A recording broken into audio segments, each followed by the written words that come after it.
sorry to be before. Another Michigan face here. Okay.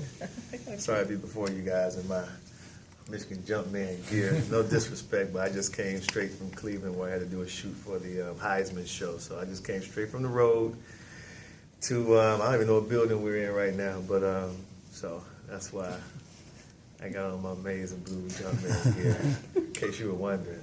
I don't do this, every week. It just came from a Heisman piece. So I guess first off, I'm in Cleveland, Ohio, where I was born and raised. What are your thoughts about this weekend, the rivalry being back, the national prominence of this game, the impact it's going to have? We have a 5-hour show. Wow. This game is huge. It's fun. Hopefully it lives up to the hype tomorrow. Excited about it. Excited. I think college football is better when the schools like like Michigan and maybe USC, some of the perennial powerhouses are relevant, and obviously this is an exciting time for not just both programs, but I think for college football in general. Now we heard from Kirk. What is it like? What are the players thinking tonight, getting ready? What did Kirk say? Well, he was just saying that he was coming in knowing he hadn't beat Michigan in a while, so he didn't want to get too hyped up. But I guess coming in, what are they thinking, getting ready for this game, a 2 versus 3 kind of game? Wow. I just think it's not even about 2 versus 3 to the players. Those numbers, I think, really are irrelevant. It's just Michigan versus Ohio State. The numbers in front of the teams are really irrelevant to the players. Desmond, what did it mean to you to play Ohio State? Everything at that age, everything. The biggest game you can play. Born and raised in Cleveland, Ohio, playing for the legendary Bo Schembechler, it meant everything.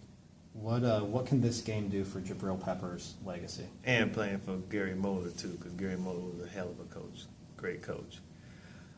It could do wonders for his legacy. There's no doubt about that. This game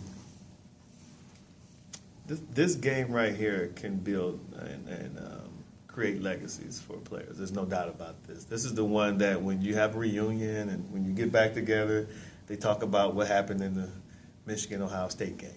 They don't talk about what happened, any other game except this one. At least this is the first one they talk about. How does this compare in terms of hype and whatnot to 06 and 1 versus 2 game? I don't know. I guess I don't know. Because I don't get caught up in the hype, to be honest with you. It's not my thing. You're around the building a lot up in Ann Arbor.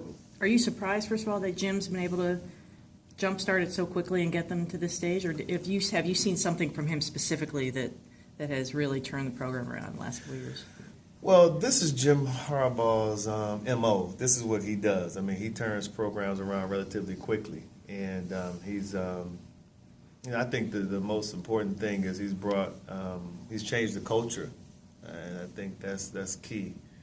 And year 2, and ranked number 3 in the country. It's pretty big, pretty relevant. And so I think first and foremost, you have to keep in mind that when you get a new coach, it has to be the right fit. I don't care how great this coach is at the program he's coaching. If he's not a great fit for your program, it's just not going to work. And as great as Jim Harbaugh is as a coach, he's the right fit for Michigan, too. He understands the culture. He knows what Michigan football, at least in his mind, looks like, what it's about. And he understands the region. He understands the conference. So to me, it's not shocking or surprising that he's been able to do what he's been able to do in such a short period of time, because he's the right fit. I know the media loves to talk about this quirk or that quirk, or he got khakis on or that, but what they don't, what they don't criticize him for is what he's getting the check for, which is the coach. He's a hell of a coach. You don't ask me, go ask the 49ers. If you don't believe me, go ask the 49ers. How do you see this one on the field, X's and O's wise? It's a good matchup. It's a really good matchup. I think that both teams have some deficiencies. I don't think neither team is without flaws. So it's going to be interesting to see who can who can impose his will on the other team and who can exploit the other team's flaws. Kirk was talking about going around the country and hearing jokes about the Big Ten, and this year he doesn't hear that anymore. What's kind of your perception of the conference this season? People don't come up to me telling me jokes about the Big Ten. I'm not that guy. I'm sorry Kirk had to deal with that. With Michigan's quarterback uncertainty, how much do you think that they can adjust? Obviously, it didn't look great last week. Do you think in a week will they have Spade or not?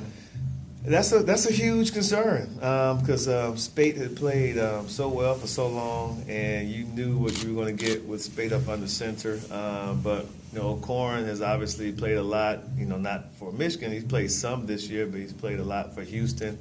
So it's going to be interesting to see how he responds to this type of environment. This type of defense, and just simply this type of pressure. I think at the beginning of the game, you may have some nervousness or what have you, but as the game progresses, then you need to settle in and go out there and execute. And I think the silver lining for Michigan fans would be the fact that you have Coach Harbaugh preparing him for this game. I don't think there's a better head coach out there who can prepare a quarterback for an opponent. So I think that's pretty much the silver lining. But he has to play much better than he played against Indiana, especially that first half.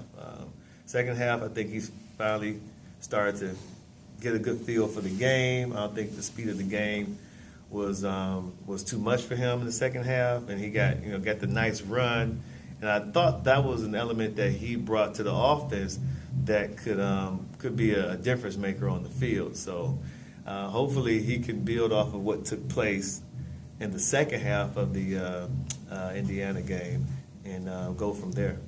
Now, you kind of spoke about it earlier. You're from Cleveland, went to Michigan. Ohio State has a bunch of guys from Michigan on their team. Michigan has guys from Ohio. Kind of this rivalry, is it more difficult, more pressure on those guys? Did you feel it knowing that you crossed the border to play for the other team?